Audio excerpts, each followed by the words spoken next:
네, 오늘 제가 주말 사역으로 인해 오늘 피우다는 녹화로 진행된다는 점 알려드리면서 우리 기도하심으로 피우다 시작하겠습니다. 하나님 감사합니다. 오늘도 말씀 앞에 우리를 불러주시고 주의 말씀을 묵상케 하시니 감사합니다. 주의 말씀을 묵상한다는 것, 이것이 오늘 우리가 그리스도를 더 깊이 알고 그 그리스도를 묵상하는 시간들이 되게 하시고 우리 모든 삶의 진리이시고 정답이신 예수 그리스도를 더 깊이 알므로 우리의 믿음이 흔들리지 않는 뿌리 깊은 믿음과 신앙이 되게 하여 주시옵소서. 감사합니다. 예수님 이름으로 기도드립니다. 아멘. 네, 오늘 저희가 함께 살펴볼 말씀은 히브리서 2장 1절에서 9절까지 말씀입니다. 그러므로 우리는 들은 것에 더욱 유념함으로 우리가 흘러 떠내려가지 않도록 함이 마땅하니라. 천사들을 통하여 하신 말씀이 견고하게 되어 모든 범죄함과 순종하지 아니함이 공정한 보응을 받았거든. 우리가 이같이 큰 구원을 등한히 여기면 어찌 그 보응을 피하리요. 이 구원은 처음에 주로 말씀하신 바요 들은 자들이 우리에게 확증한 바니 하나님도 표적들과 기사들과 여러 가지 능력과 및 자기의 뜻을 따라 성령이 나누어 주신 것으로서 그들과 함께 증언하셨느니라. 하나님이 우리가 말하는 바 장차 올 세상을 천사들에게 복종하게 하심이 아니니라. 그러나 누구인가가 어디에서 증언하여 이르되 사람이 무엇이기에 주께서 그를 생각하시며 인자가 무엇이기에 주께서 그를 돌보시나이까. 그를 잠시 동안 천사보다 못하게 하시며 영광과 존귀로 관을 씌우시며 만물을 그 발 아래 복종하게 하셨느니라 했으니 만물로 그에게 복종하게 하셨은즉 복종하지 않은 것이 하나도 없어야 하겠으나 지금 우리가 만물이 아직 그에게 복종하고 있는 것을 보지 못하고 오직 우리가 천사들보다 잠시 동안 못하게 하심을 입은 자 곧 죽음의 고난 받으심으로 말미암아 영광과 존귀로 관을 쓰신 예수를 보니 이를 행하심은 하나님의 은혜로 말미암아 모든 사람을 위하여 죽음을 맛보려 하심이라. 아멘. 우리가 어제 히브리서를 시작하면서 결론이 예수 그리스도일 수밖에 없다. 그래서 히브리서는 예수님이 결론인 책, 예수님이 결론인 서신서라고 이야기를 했죠. 그래서 이제 기독교의 가장 기초 교리인 기독론, 그러니까 우리가 이제 조직 신학에서 말하는 이 기독론의 가장 이 기본이 되는 것이 바로 이 히브리서입니다. 특별히 어제 후반부를 잘 살펴보지 못했었는데 1장 후반부에 보면 천사와 예수님의 차별점에 관한 내용이 이제 등장해서 오늘 본문에까지 쭉 연결됩니다. 천사와 예수님을 비교함으로 예수님이 천사보다 훨씬 더 월등한 존재임을 뭔가 이렇게 기록되어 있는데 왜 이런 이야기를 계속 해야 되냐면 이 당시 천사 숭배 사상, 그러니까 이것이 이제 단지 뭐 천사가 대단하다 이런 문제가 아니라 이 유대교 안에서, 그러니까 예수님을 인정하지 않는 유대교에서 이걸 어떻게 이용했냐면 십자가의 처형으로 죽은 예수가 어떻게 그 율법을 전달해준 천사보다 높은 존재겠냐는 거예요. 예수는 십자가에 그 저주받은 저주의 상징이 십자가에 달려 죽은 거 아니냐. 어쨌든 그 죽은 사람이 어떻게 천사보다 대단할 수 있겠냐.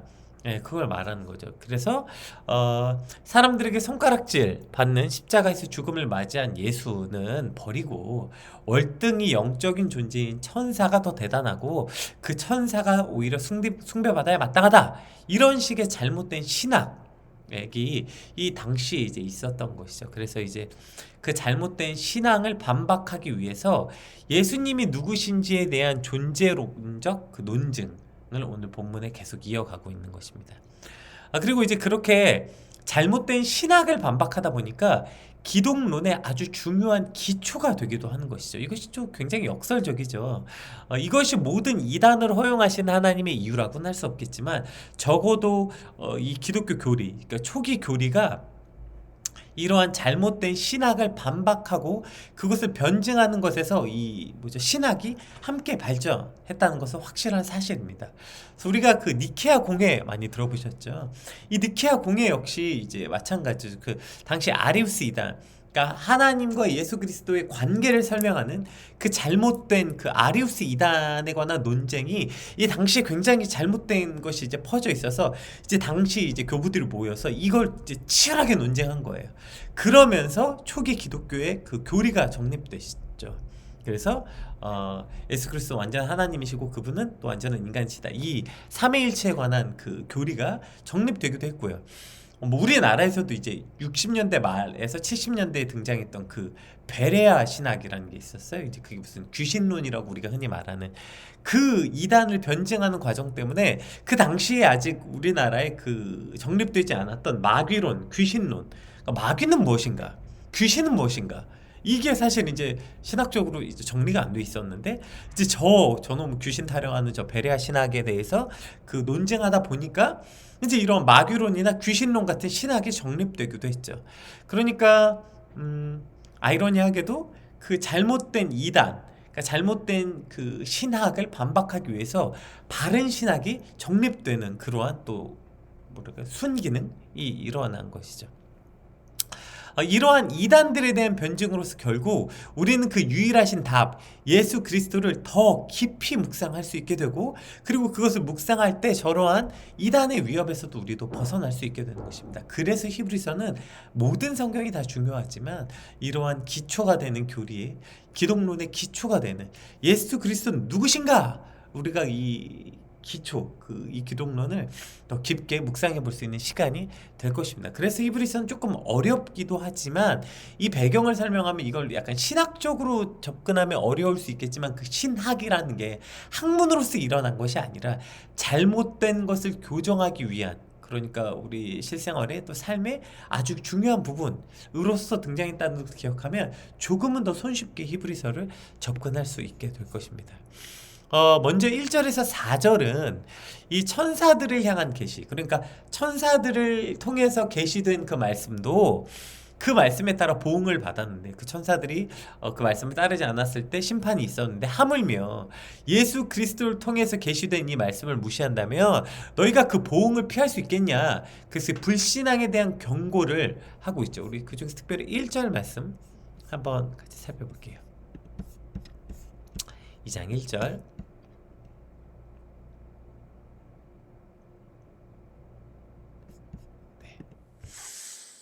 그러므로 우리는 들은 것에 더욱 유념함으로 우리가 흘러 떠내려가지 않도록 함이 마땅하니라.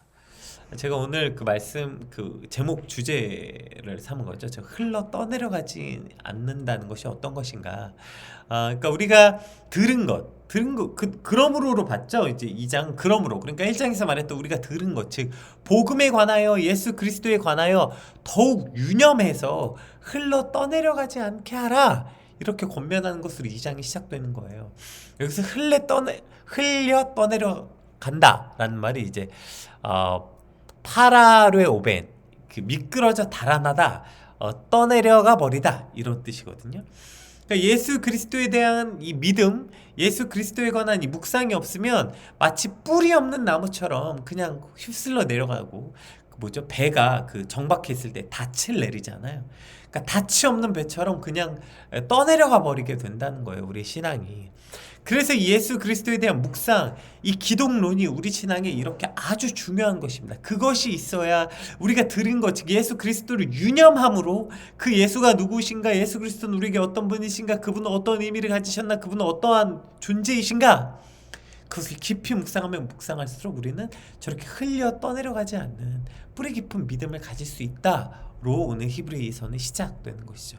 그래서 오늘 우리가 예수 그리스도를 더 힘써 알아야 하는 것입니다. 예수님 알죠? 아는데 그 예수님을 어떻게 더 깊게 우리가 묵상할 것인가, 더 알 것인가, 이것에 관해서 오늘 우리가 본문을 통해서 예수님 조금 더 깊게 알고, 아니 이미 알지만 한 번 더 깊게 묵상하는 그런 귀한 시간이 되길 소망합니다. 그러니까 결국 예수 그리스도를 알지 못한다는 것, 그렇게 되면 예수 그리스도에 대한 묵상, 이 기독론이 우리 신앙에 없게 된다면 우리의 믿음은 이렇게 뿌리 없는 믿음, 즉 예수 그리스도를 알지 못한 어리석은 믿음이 되는 것이죠. 오늘 그 예수님에 관한 설명에 대해서 우리 5절부터 한번 볼게요. 우리 5절에서 9절 말씀 한번 같이 읽어볼게요.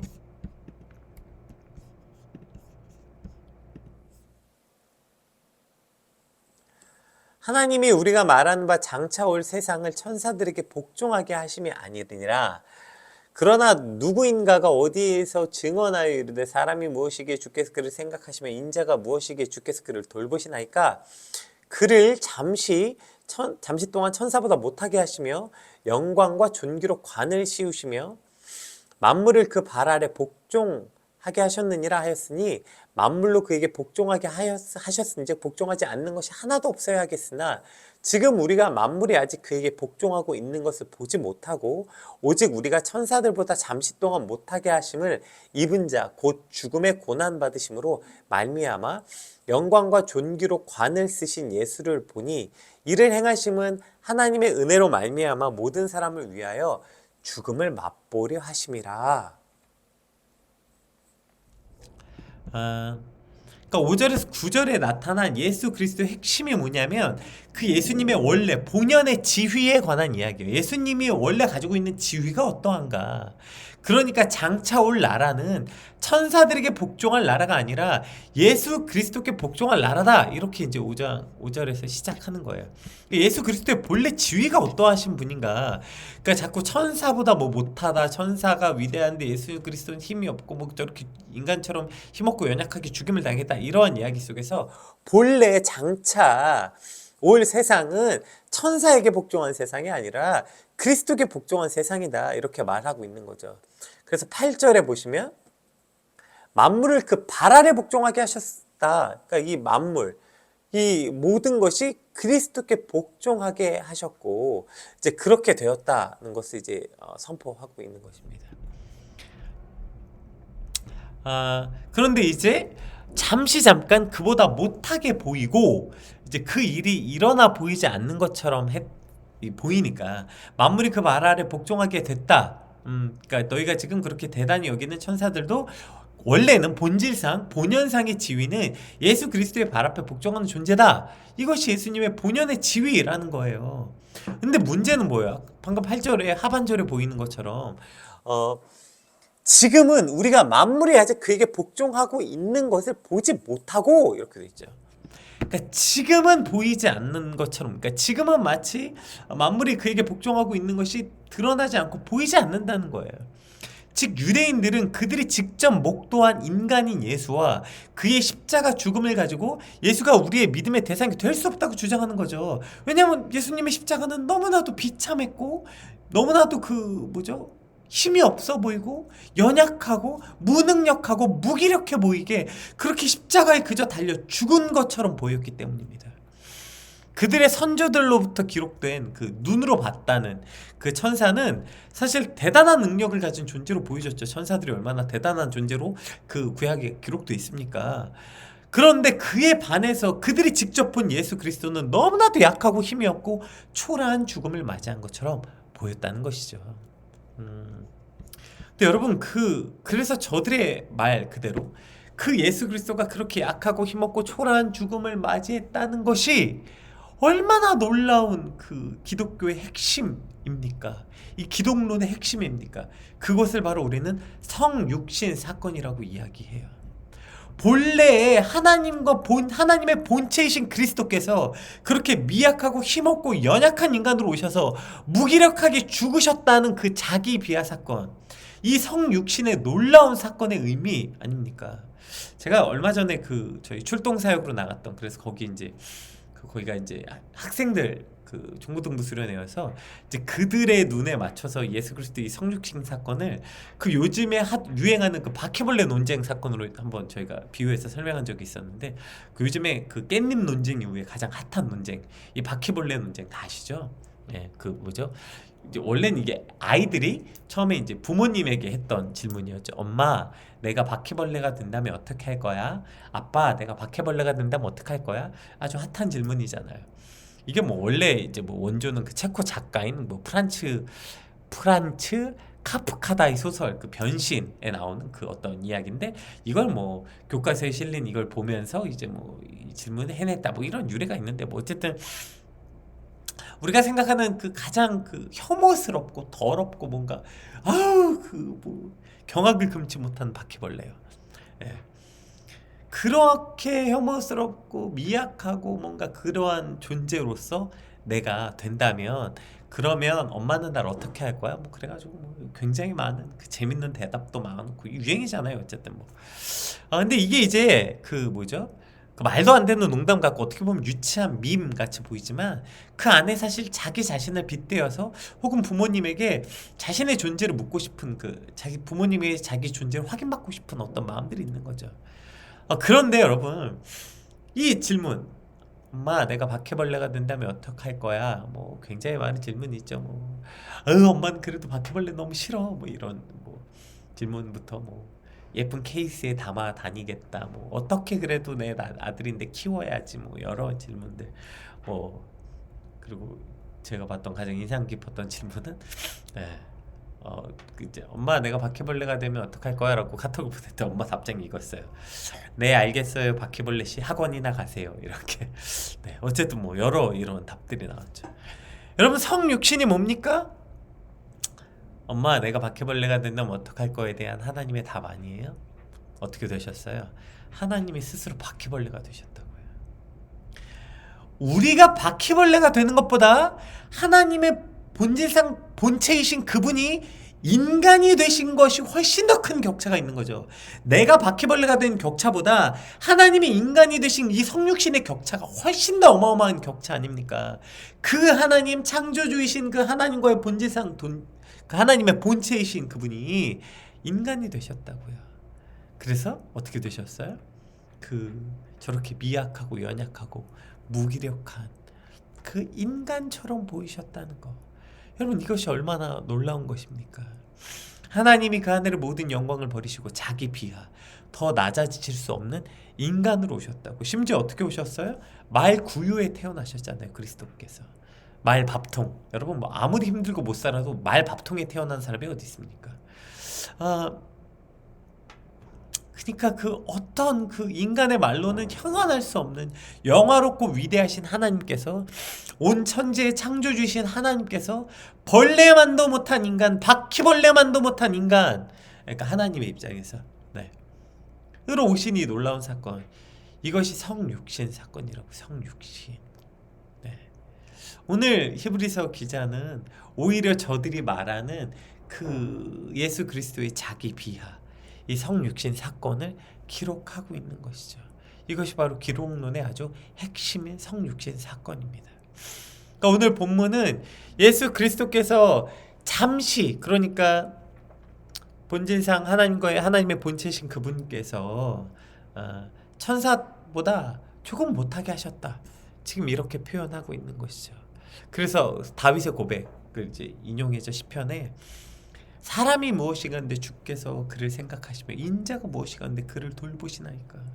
도대체 우리가 뭐라고 이렇게까지 하나님 자기 비하를 하셔서 우리를 사랑하시고, 도대체 우리가 뭐라고 이렇게까지 해주십니까?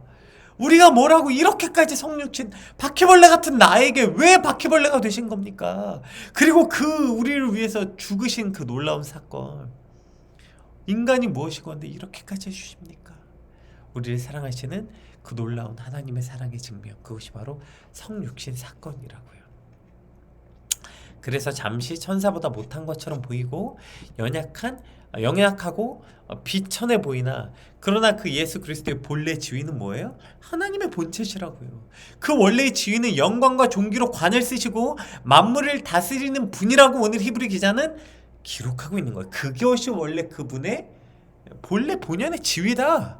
그러나 그분이 이 성육신 사건, 그 놀라운 자기 비하, 인간을 위한 자기 비하를 통하여서 잠시 잠깐 낮아지셨다. 이것을 지금 설명하고 있는 것이죠. 그리고 우리가 이 예수 그리스도에 대한 이 성육신의 사건을 기억하지 못할 때 우리의 신앙은 어떻게 되냐면 1절에 보았던 것처럼 흘려 떠내려가는 신앙이 된다는 거예요.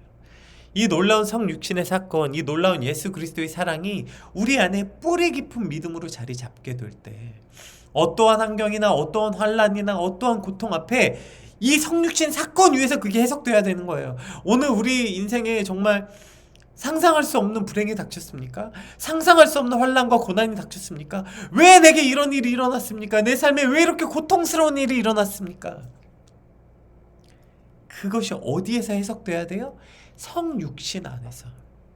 그러니까 나를 위해서 자기 비하를 통해서 그 그리스도께서 성육신하신 그분이 왜 우리에게 그럼 이런 환난을 주셨는가에 관한 그 성육신 사건 안에서 이것이 해석되어야 되지, 이것을 성육신 사건이 우리 안에 없게 될 때 우리는 그저 불평과 불만과 원망만 있게 될 뿐이죠. 그러나 이 놀라운 사건, 그분이 자기의 비하, 말도 안 되는 자기 비하 사건을 통해서 여기까지 오신 그분이 하물며 우리가 고통 가운데 있으라고, 우리를 죽으라고 이런 환난이 왔겠습니까? 그래서 이 성육신 사건 안에서 우리 앞에 일어난 이 환난과 고난을 해석할 수 있어야 우리의 믿음이 저렇게 흘려 떠내려가는 신앙이 되지 않게 되는 것이죠. 즉 그 성육신 사건 위에서 우리 인생에 일어나는 인간의 모든 문제가 해석되어지고 그 뿌리 안에서 이것이 자라나야 그리스도 안에서 그 다음 문제를 생각하고 그 기초 위에서 어떠한 문제들을 생각해낼 수 있는 것입니다. 그런데 이 기초가 없으니까 그냥 어떤 사건 하나만 생성되면 와르르 무너지고, 어떤 뭐 사건 사고 하나만 터지면 또 와르르 무너지고, 우리의 믿음이 그렇게 뿌리 없는 믿음이 될 수밖에 없는 것이죠. 왜요? 예수 그리스도라는 이 성육신 사건이란 놀라운 은혜 안에서 뿌리 내리지 못하였기 때문입니다. 오늘 저 여러분의 인생에 이 예수 그리스도의 놀라운 성육신 사건이 날마다 뿌리 깊은 믿음으로 우리 안에 자라나고, 그 위에서 우리 인생의 모든 환난과 고난의 문제들이 해석되게 되길 주님의 이름으로 축복합니다. 그래서 뿌리 없는 나무처럼 그냥 작은 바람에 쓰러져 버리고 닻을 내리지 않는 배처럼 풍랑이 이리저리 떠밀려가는 믿음이 아니라 이 그리스도 안에서 뿌리 깊고 잠잠하게 견디는 저와 여러분의 믿음이 되시길 주님의 이름으로 축복합니다. 오늘 이 예수님의 본래 지위를 통해서 우리가 한 가지 더 생각해 보기를 원하는 것은요, 우리 그러면 예수 그리스도의 본래 지위가 이런데 이것이 또 오늘 우리 삶에 어떠한 상관관계가 있을까? 우리 디모데후서 말씀 한번 같이 볼까요? 디모데후서 2장 말씀인데요, 한번 볼게요. 그러므로 내가 택함을 받은 자들을 위하여 모든 것을 참음은 그들도 그리스도 예수 안에 있는 구원을 영원한 영광과 함께 받게 하려 함이라. 미쁘다 이 말이여, 우리가 주와 함께 죽었으면 또한 함께 살 것이요 참으면 또한 함께 왕노릇할 것이요 우리가 주를 부인하면 주도 우리를 부인하실 것이라. 아멘. 보세요. 우리가 모든 것을 참는 것은 예수 안에 있는 구원을 영원한 영광과 함께 받기 위해서래요. 그래서 우리가 주와 함께 죽으면 또 함께 살 것이고, 예수께서 부활하신 것처럼 우리 역시 그리스도와 함께 왕노릇하게 될 것이다. 이것을 지금 말씀하고 있는 것이죠.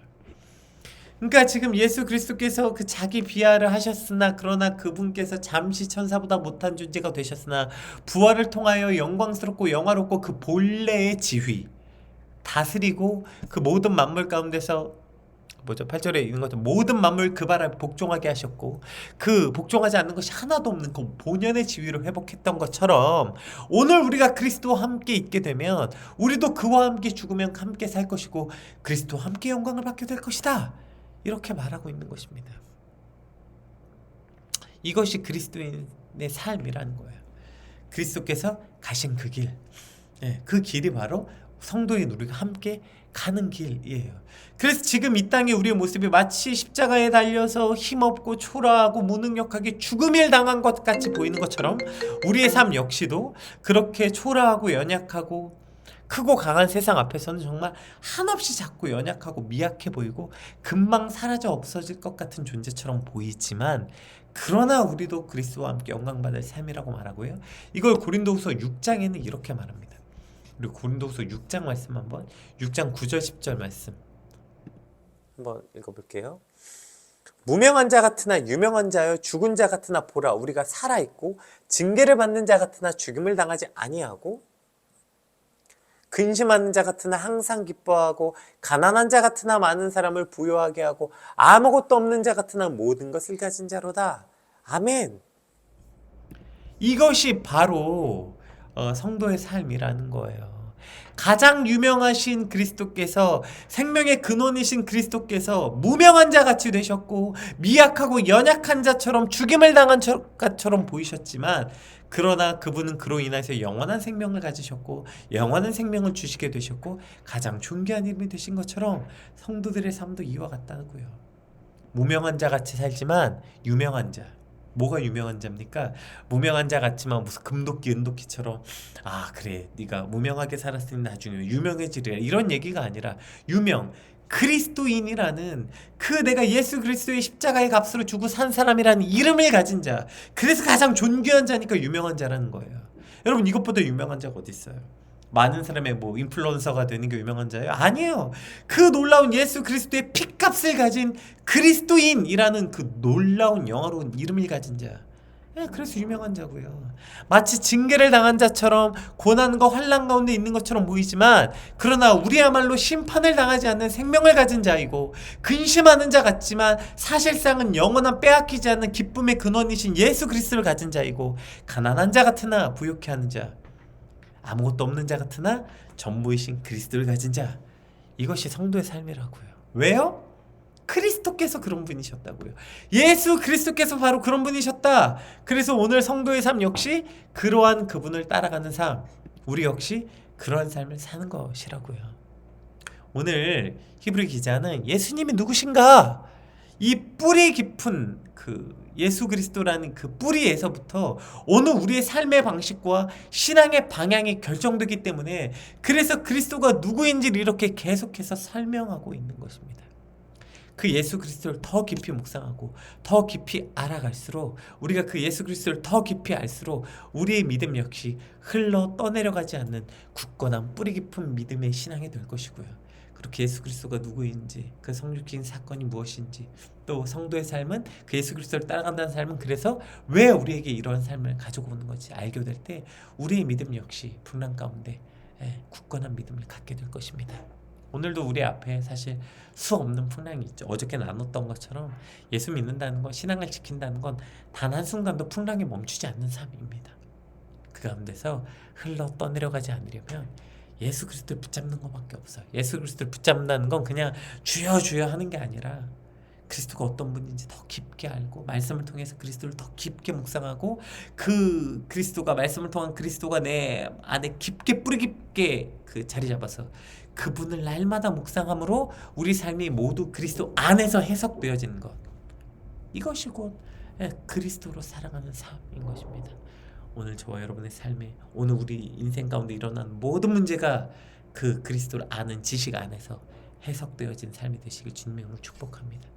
오늘 우리 삶이 오직 그리스도로 살게 하시고 그리스도로 충만케 되는 삶이 되게 해달라고, 우리 같이 받은 말씀 놓고 함께 같이 기도하겠습니다. 기도합시다.